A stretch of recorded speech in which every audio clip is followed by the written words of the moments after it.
Madawa, manusia hidup dengan memikirkan masa depannya. Bahkan ketika aku melihat prajurit-prajurit, ketika aku melihat jutaan prajurit, itu mengingatkanku akan perang di masa lalu. Banyak perempuan menjadi janda, banyak anak yang menjadi yatim. Ketika aturan masyarakat dilanggar, tidak seorang pun akan mengajarkan nilai-nilai tradisi. Pengetahuan akan Weda akan musnah, Madawa.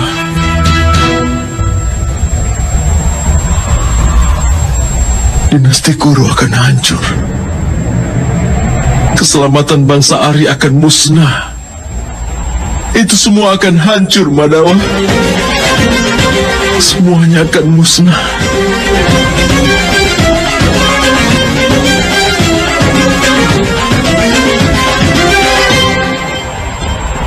Kau boleh saja bicara seperti halnya orang bijak. Tapi kenyataannya, kau berbicara seperti orang bodoh, Partha. Apa yang akan dihancurkan jika sebuah pohon kehilangan beberapa daunnya atau tumbuh yang baru? Itu tidak dapat dianggap sebagai sebuah alasan untuk suka ataupun duka.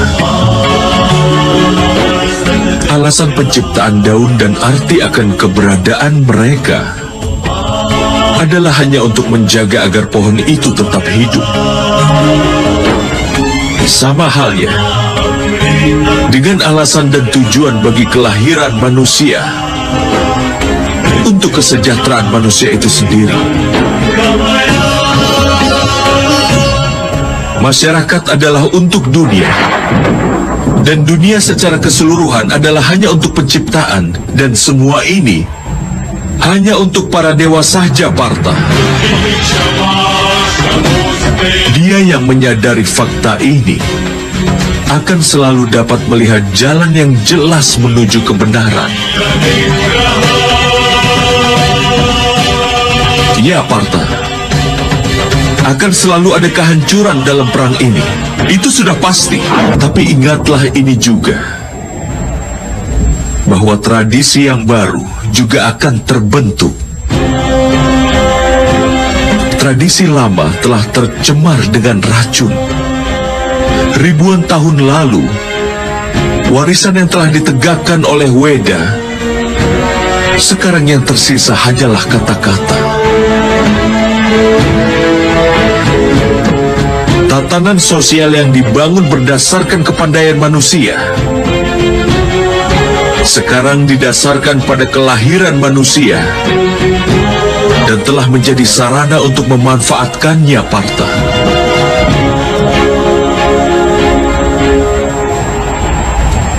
Tatanan lama akan musnah dan tatanan baru akan muncul. Warisan lama akan muncul lagi dengan bentuk yang baru. Sama seperti sebelum turunnya hujan, bahkan awan memenuhi langit dan tampak seperti noda, dan daratan yang berserakan dengan bunga tampak seperti noda. Keadaan itu hampir sama dengan hari ini. Dan setelah hujan turun dari langit, maka bumi pun akan terlihat begitu bersih. Sama halnya, setelah perang ini terjadi, masyarakat dan dunia akan menjadi bersih dari bencana, Partha. Setelah ini masyarakat dan dunia juga akan benar-benar bersih. Oleh karena itu, lepaskan kasih sayangmu, Partha. Pikirkanlah akan kepentingan seluruh dunia ini. Angkatlah senjatamu dan bertempurlah. Aku bisa mendengar semua kata-katamu, Madawa. Tetapi maknanya belum bisa menyentuh hatiku. Pikiranku dipenuhi dengan awan kasih sayang. Bagaimana caranya aku melewatinya sebagai kewajiban? Pikiranku dipenuhi orang-orang yang kusayangi. Bagaimana bisa aku pikirkan seluruh dunia? Madawa, kau telah mengatakan kau akan mengemudikan keretaku menuju ke arah yang benar. Perintahkanlah jiwaku ini, arahkanlah jalan hidupku ke arah benar, Madawa. Setelah mengetahui semua itu, akankah aku dapat mengatasi kelemahanku? Bangunlah, Partha.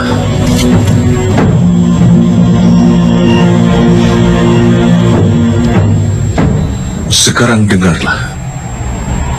Memahami rahasia kehidupan berarti juga memahami bentuk nyata dari penciptaan itu sendiri.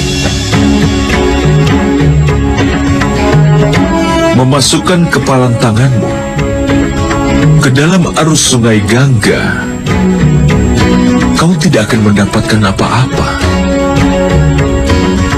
Tetapi jika kau membuka telapak tanganmu di arus sungai Gangga, maka air suci Gangga akan dapat dinaikkan hingga ke kepala. Pikirkanlah, Partha. Apakah kepalan tangan keangkuhan?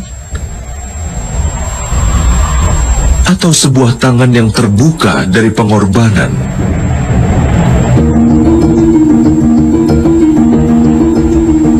Dapatkah kau memahami pengetahuan ini? Apakah dunia ini sebenarnya, Partha? Manusia, iblis, burung, parasit, serangga, ikan, dan pepohonan? Bagaimanakah semuanya diciptakan?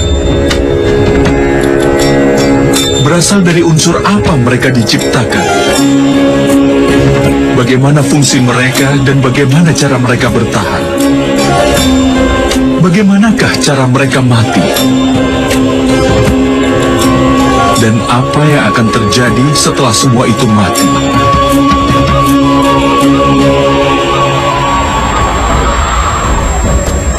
Renungkan akan rahasia ini.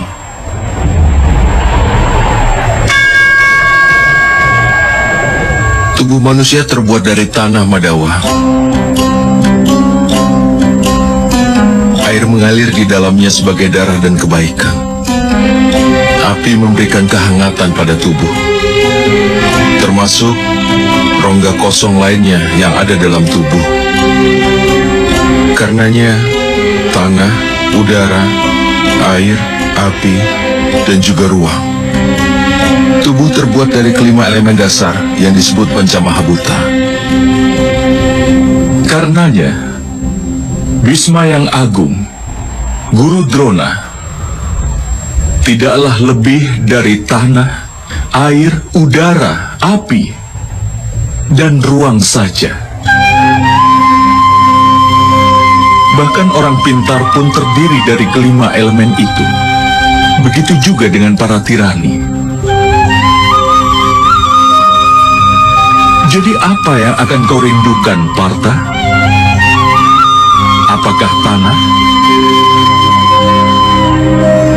Tapi Madawa, tubuh ini memang terbuat dari tanah yang juga melambangkan ciri manusia itu sendiri. Semua ikatan mengakar dalam tubuh yang terbuat dari tanah.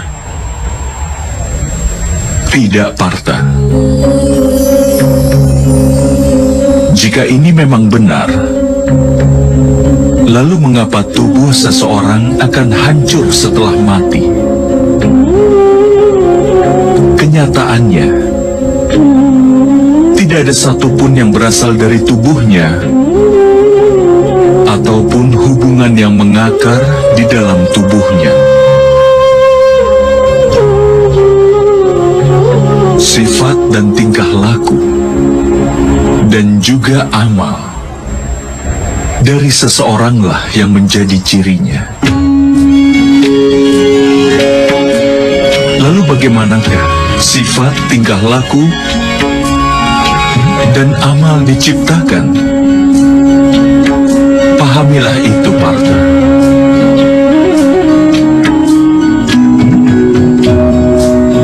Kehidupan manusia hanyalah perwujudan keserasian antara sesuatu yang tampak dan tidak tampak. Tetapi sifat dan amal dari setiap manusialah yang membuatnya akan menjadi berbeda. Dasar untuk ini adalah 3 sifat manusia yang disebut triguna. Terdiri dari tamas, rajas, dan satwa. Apa yang dimaksud dengan itu, Madawa? Tamas berarti kebodohan. Menghabiskan hidup tanpa memikirkan, baik atau buruk bisa dikatakan tamas yang berhubungan dengan kebodohan. Seperti halnya kehidupan binatang, yang semata-mata hanya untuk memenuhi keinginan tubuh mereka. Satwam sendiri artinya adalah kebaikan. Ketika seseorang dalam situasi tertentu memikirkan keadilan, kebenaran, dan tradisi sebelum melakukan sesuatu, maka dia disebut sebagai satwam yang berhubungan dengan kebaikan. Di tengah kedua hal itu adalah seseorang yang menguasai ilmu pengetahuan, tapi dia juga tertarik akan nafsu tubuh dan juga pikirannya.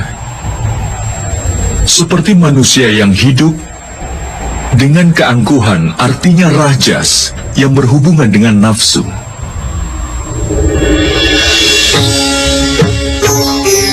Dengan menciptakan keseimbangan antara kebodohan, nafsu, dan juga kebaikan, maka sifat manusia dapat ditentukan.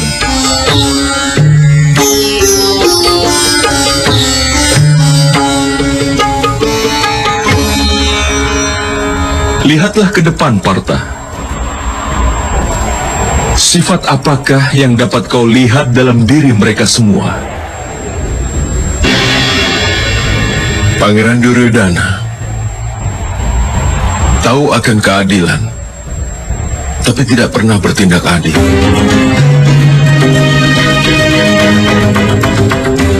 Hidupnya dipenuhi dengan keangkuhan. Karenanya, dia sedikit memiliki kebodohan. Memiliki nafsu dan sepenuhnya tidak punya kebaikan.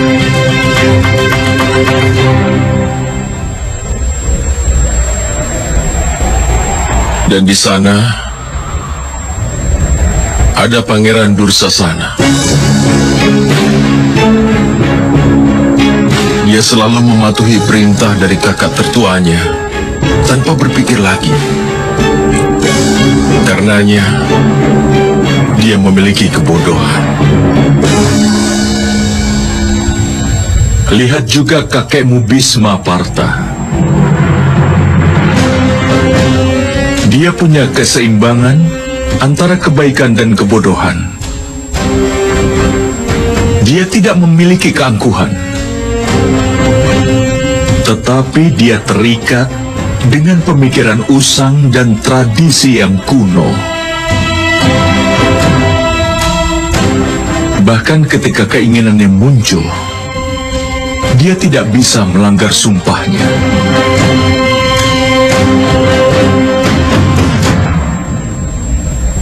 Lihatlah Guru Drona. Dia memiliki baik pengetahuan maupun keangkuhan. Pengetahuan membebaskan manusia, tetapi keangkuhannya tidak membiarkannya mencapai kebebasan.